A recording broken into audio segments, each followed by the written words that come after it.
परमात्मा जब प्रथम बार यहाँ आए और यहाँ हाहाकार मच चुकी थी, क्योंकि यहाँ तो दुख ही दुख है। बेशक सतियों भी क्यों ना हो, मृत्यु तो वहां भी थी, वृद्ध अवस्था भी थी। वृद्ध अवस्था और मृत्यु इस प्राणी के लिए सबसे बड़ा कहर है।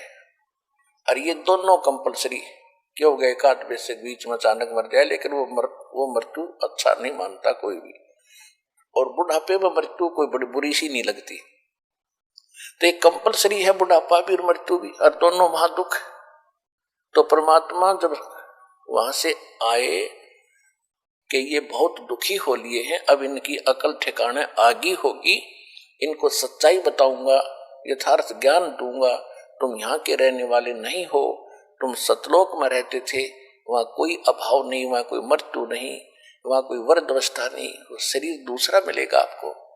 ये सब ज्ञान देने के लिए परमात्मा उद्देश्य लेकर आए। जब इस 21 ब्रह्मांड में प्रवेश होता है तो सबसे पहले ये काल वहां बैठा होता है, और वहीं पर इसने एक तपस्या बना रखी है जिसके ऊपर 1,00,000 प्रतिदिन मानव शरीरधारी प्राणियों को ये उसके ऊपर भूनता है, उनसे निकले हुए गंध को ये खाता है, और जीवात्माएं फिर अपने कर्मानुसार पुनर्जन्म के अंदर आ जाते। यहां एक ऐसा रूटीन बना रखा है, ऐसा प्रोसेस है, इसका प्रोसीजर है। तो जो ही परमात्मा वहां आकर खड़े हुए, जो ही भगवान उनके पास आकर खड़े हुए, तो उनकी जो तपत थी, जो आंच थी, वो नहीं लगी। टुकड़ी ज्यों की तो गर्म थी, ऐसे ही उसमें से लपट निकल रही थी। लेकिन उन जीवों को जो वहां बैठे थे उसमें भून रहे थे, उन पर आंच लगनी बंद होगी और वो बैठ गए सारे। तब सामने भगवान को देखकर उन्होंने कहा कि हे परमात्मा, हम कौन से कर्म का दंड यहाँ भोग रहे हैं। उन्होंने सोचा यही है भगवान, ये आ गया सामने खड़ा है। परमेश्वर कबीर जी ने कहा कि तुम जो ये सजा भोग रहे हो, ये तुम्हारे नीचे की कर्मों की नहीं, ये तो सतलोक में तुमने गलती की थी उसका दंड है। फिर परमात्मा ने सृष्टि रचना सुनाई उनको कि तुम पहले वहां रहते थे जहां से मैं आया, वहां कोई मृत्यु नहीं थी, वहां जन्म नहीं था, कोई रोग नहीं था, किसी चीज का अभाव नहीं था, और तुमने ये गलती की थी। जो यहाँ का भगवान है, 21 ब्रह्मांड का जो स्वामी है, ये काल है, ये ज्योत स्वरूपी निरंजन है, इसको ब्रह्म कहते हो तुम। तो इसने एक गलती की थी, ऊपर इसको श्राप लगा था उस कारण से कि 1,00,000 मानव शरीरधारी प्राणियों को ये नियत खाओगा। और तुमने गलती की थी कि भगवान को छोड़कर तुम इसके साथ यहां पहुंच गए। वो दंड तुम ये भोग रहे हो जब तो तपस्या, और अब जाओगे नरक में, वो तुम यहाँ के कर्म भोग रहे हो। कोई गधा बना है, कोई पशु बना है, कोई पक्षी बना है, कोई जलचर बन रहा है। और उस तपस्या के ऊपर सभी गए हुए थे, धर्मगुरु भी थे, आम जनता भी थी। उस समय सबकी अकल ठिकाने थी कि हमसे कोई भूल बड़ी है, जिस कारण से गुरु भी वहीं तपस्या पर भूलने जा रहे थे, और 1-2 चेला भी साथ मर रहा था, उसके साथ गया था।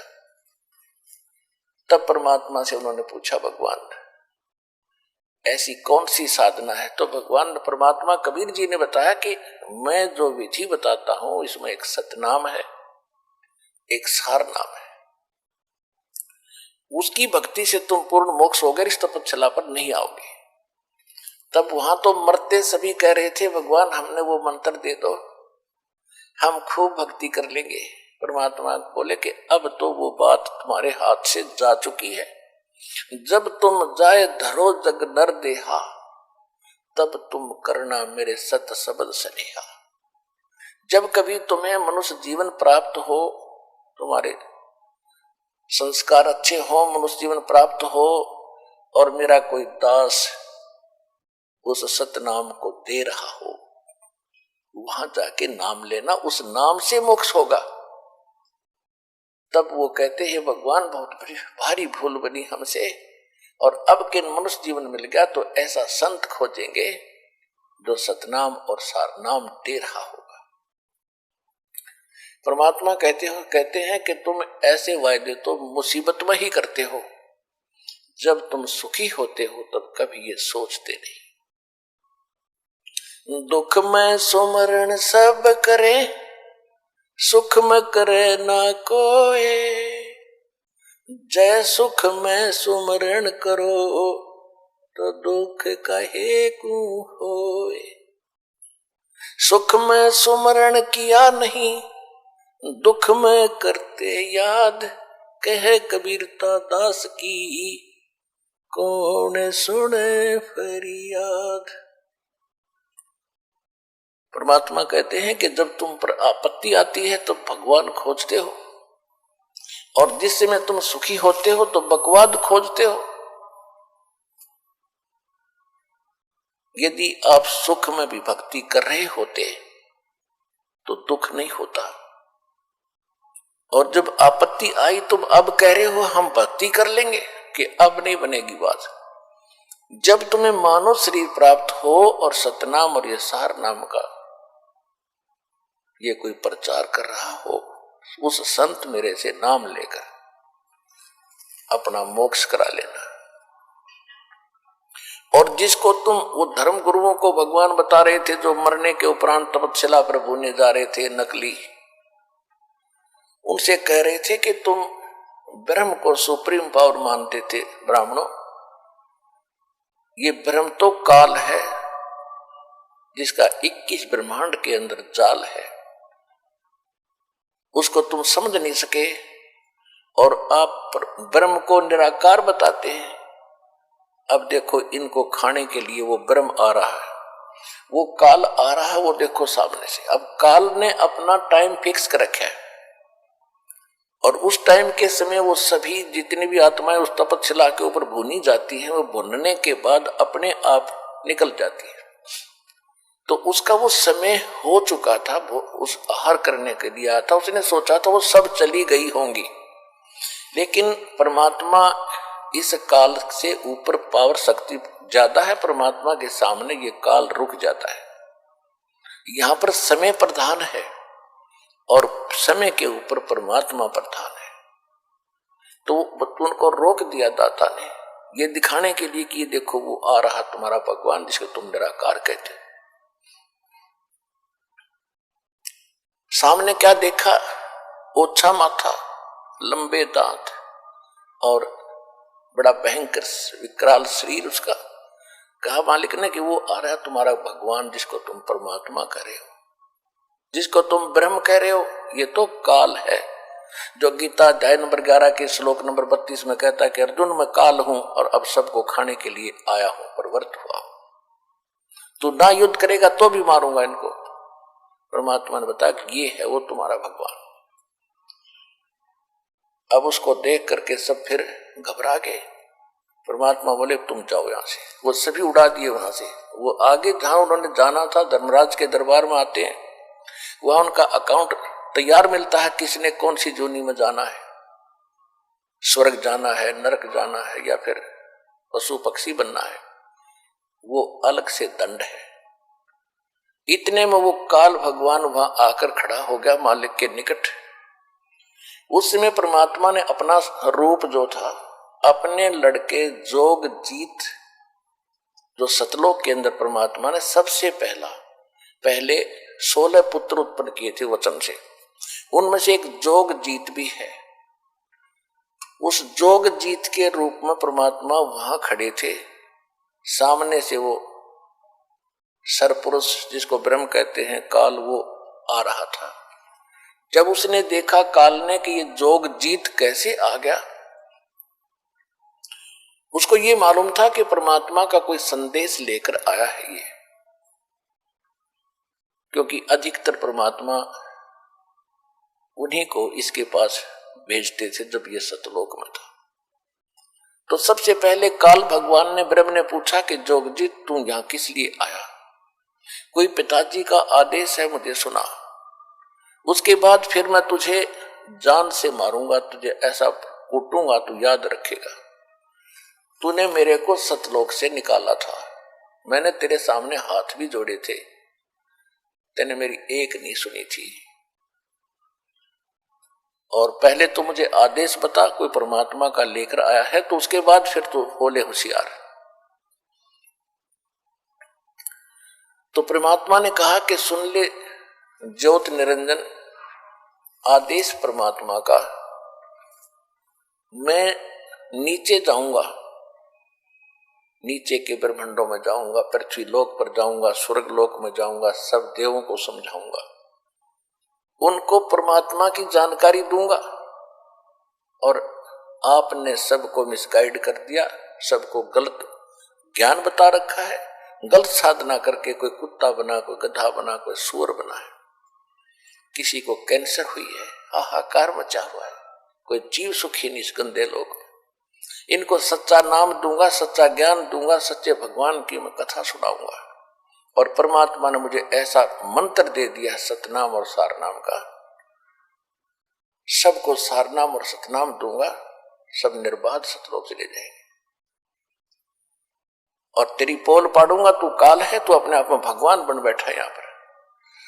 तब उसने सोचा ये तो मेरा नाश करेगा, काल ने सोचा ये तो मेरा नाश करेगा, मेरा बाग उजाड़ेगा, इसको यहीं अब खत्म करूंगा। इस उद्देश्य से लेकर के कहने लगा जोग जी तू होशियार, तू जाके दिखा नीचे। अब जो ही परमात्मा की तरफ वो दौड़ा अटैक करने के लिए, तो परमेश्वर ने सतनाम का सिमरण किया। उसको ऐसा झटका लगा, वो ऐसा गिरा नीचे, इतना भयभीत हो गया, उसको ऐसा अटैक हुआ। इसमें इतनी ताकत है सतनाम के मंत्र में। ये अध्यात्म पावर है, और अध्यात्म पावर बहुत प्रबल होती है। इतना भयभीत हो गया कि वहां से कहते पाताल में जाके गिरा। ये परमात्मा इसके साथ साथ गए, ये बहुत भयभीत हो गया, हाथ जोड़ने लग गया। परमेश्वर ने कहा कि ऊपर ही चलो ही, या कोई और सुनेगा हमारी बातों को, तो ऊपर चल। इसको फिर लाए, ऊपर ले गए, और ऐसे गिरा पड़ा रहा नीचे जैसे पक्षी की पंख कट जाती हैं, उड़ नहीं सकता, तड़प रहा होता है। तब इसने पैर पकड़ दिए नीचे नीचे सरक के कबीर भगवान के, जब जोग जीत रूप में मालिक वहां खड़े थे। चरण पकड़ के रो रहा है कि तू मेरा बड़ा भाई, मैं तेरा छोटा भाई। छोटे तो गलती कर देते हैं, बड़े अक्षमा किया करते हैं, मुझे माफ कर दो, मैंने तो एक भाई समझकर तेरे साथ ये डिठाई कर दी, ये गलती कर दी। आप तो बख्शनहार हो, आप, मैं तो आपको पिता का स्वरूप मानता हूं, मुझे माफ कर दो। अपने आत्माओं, यहाँ प्रत्येक प्राणी के अंदर ऐसा स्वभाव है, क्योंकि जैसा राजा यथा प्रजा, यथा राजा तथा प्रजा। तो हम सभी में ये वही दोष है, जब हमने काम निकालना होता है तो चरण पकड़ लेते हैं, हाथ जोड़ते हैं, चापलूसी करते हैं। उससे पहले हम अपनी ताकत का इजहार भी करते हैं कि इसको डरा धमका के कुछ काम करा लूं। जब देखते हैं कि सामने वाला ताकतवर है, तो हम उसके चापलूसी करके अपना उल्लू सीधा करना चाहते हैं। तो उसने, परमात्मा ने कहा कि मेरे पैर छोड़ दो। नहीं, तब छोड़ूंगा जब आप मेरी कुछ शर्त मंजूर कर लगे। परमेश्वर ने कहा कि बोल, तेरी क्या शर्त है? एक तो ये है कि 3 युगों में जीव कम ले जाना, और चौथा युग जब कलयुग आवे तो आप कितने ही जीवों को निकाल ले जाना।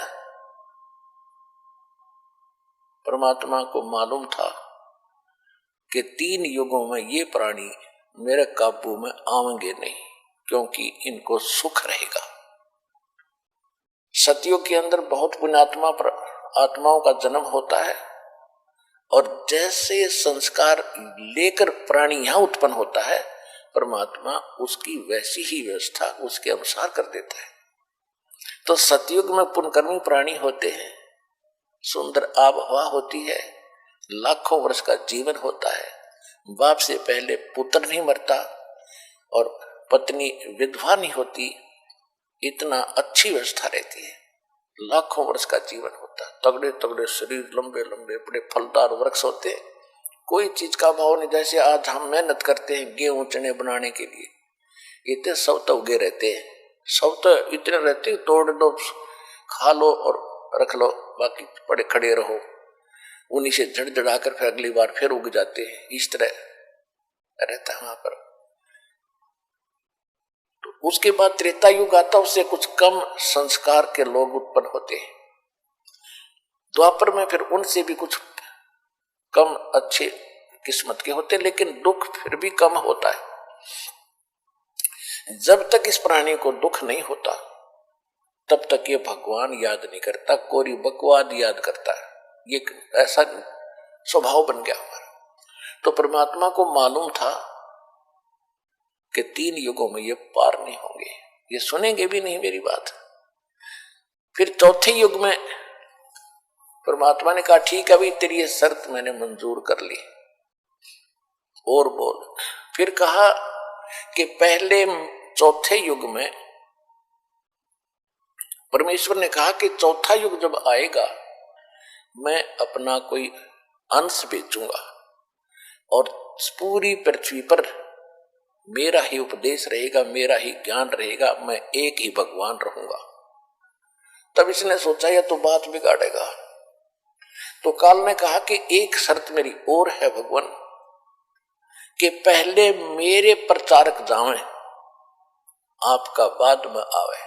परमात्मा बोले चल ठीक है, ये भी तेरी स्वीकार कर ले। इसने इस प्रकार कई शर्त परमात्मा से रखी, दाता ने इसकी वो सब स्वीकार कर ली। फिर इसने लास्ट में ये कहा कि मुझे वो मंत्र बता दो जिससे तेरे हंस पार होंगे। फिर उसने ये दूसरा ये रखा था, तीसरी शर्त ये रखी थी कि आप जोर जबरदस्ती ना करना भगवान, नीचे जाओ तो जोर जबरदस्ती करके उनको दीक्षा ना देना, आप अपना ज्ञान देना, आपके ज्ञान को कोई स्वीकार करे तो वो आपका हो, आपके ज्ञान को स्वीकार ना करे वो मेरा हो। ये तो मालिक को पता था कि जब तक इनको ज्ञान ही नहीं होगा तो ये मेरे कैसे हो सकते। परमात्मा बोले भाई ठीक है। फिर इसने शर्त रखी जी, एक शर्त और है, क्या कि पहले मेरे प्रचारक जाएंगे, आपका फिर बाद में आवे कलयुग में। परमात्मा ने बोल सुना भाई ठीक है। परमात्मा ने कह दिया कि ठीक है, ये तथास्तु, हम बाद में चले जाएंगे।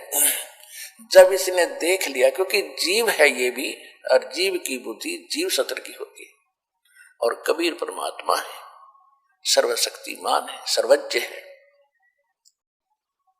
तब उसने क्या देखा कि अब ये क्या करेगा, चौथे युग में आएगा, कर लेंगे जो करना है। एकदम खड़ा हो गया, गरज निकली, बच्चा सुखी, इस फार्मूले से खड़ा हो गया।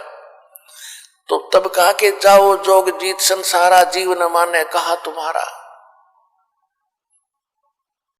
फिर कहते 12 पंथ करूं मैं साचा, और नाम तुम्हारा ले करूं अवाचा।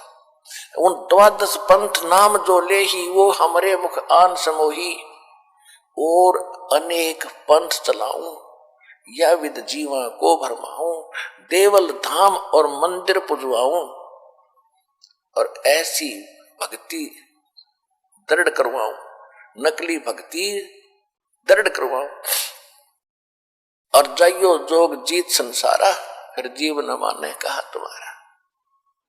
जीव तुम्हारा कहा न माने, हमरी ओढ़ हो बाद बखाना। ऐसे अज्ञान से भर दूंगा, मंदिर मस्जिद गुरुद्वारे धाम इनकी पूजा पर दृढ़ कर दूंगा, और ये तीर्थ व्रत जब तब चतलाऊं, या विद जीवों को भरमाऊं। तीर्थों पर, व्रत के ऊपर, धाम मंदिर, देवल कहते मंदिर को, इनमें दृढ़ कर दूंगा इनकी बुद्धि को, और तेरी कोई नहीं सुनेंगे। जब तुम्हारा पीछे अंश जाएगा उसकी कोई नहीं सुनेगा और मेरे वकील बन करके तुम्हारे साथ विवाद जाइयो जोग जीत संसारा, जीवन मान कहा तुम्हारा। परमात्मा को उसकी बुद्धि के सतर पर हंसी आ रही थी और परमात्मा ने कहा ठीक है, कलयुग बीते 5500 पाचा, तब ये वचन मेरा होगा साचा। कलयुग बीत जावे जब एता, चौथा युग जब कलयुग आई, तब हम अपना अंश पठाई। घर घर देखो बोध विचारा, सतनाम सब ठोर उचारा। हाँ, फिर इसने एक शर्त और रखी थी कि हे परमात्मा, जो आप नाम दोगे ना और जिससे वो पार होगा, वो सतनाम मुझे बता दो, ताकि जिसके पास वो सतनाम होगा मैं उसे दूर हो जाऊंगा।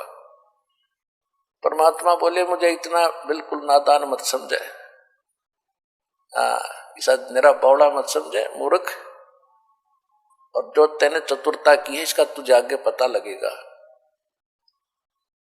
परमात्मा ने कहा कि उस सतनाम को नहीं बताऊंगा तेरे को, तू तो जुल्म कर देगा, और उस सतनाम की यह शक्ति तूने देख ली है, जिसके पास मेरे हंस के पास सतनाम होगा तो निकट जाके दिखा दिए उसके, आप पे पता लग जा कि इसके पास वो सतनाम, तुझे बताने की जरूरत नहीं पड़ेगी।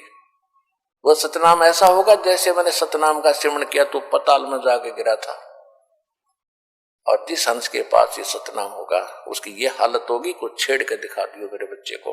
तो क्या कहा कि चौथा युग जब कलयुग आई, तब हम अपना अंश पठाई। घर घर देखो बोध विचारा, सतलोक सतनाम सब ठोर उचारा। सतनाम सुना सुना था राधा स्वामी वालों से, इन राधा स्वामी वालों ने सतनाम के कह खाए पता नहीं, ये खान का है कि पीने का है, ये कोई सतलोक है या कोई स्थान है या कोई नाम है या भगवान है। ऐसे बच्चों जैसी व्याख्यान की सुनकर पढ़कर देखो इनके महापुरुषों की पुस्तकें। ओ संत मत प्रकाश भाग 1, 2, 3, 4 नरेडंगे पर रखे इन्होंने। वही सतनाम, वही सचखंड, वही सतलोक, वही सारनाम, वही सतशब्द, हर वही असली राम, वही हमारी सतनाम हमारी जात है। सतनाम ये 2 अक्षर का होता है और इसकी आज तक छींट नहीं लगने दी। हाँ, परमात्मा जब आए उन महापुरुषों से मिले, उनको सतनाम दिया था, लेकिन उनको प्रतिज्ञा दिला दी थी कि इसका जिक्र ना करना, नहीं तो नाश हो जाएगा बने बनाए हमारे सारे मिशन का।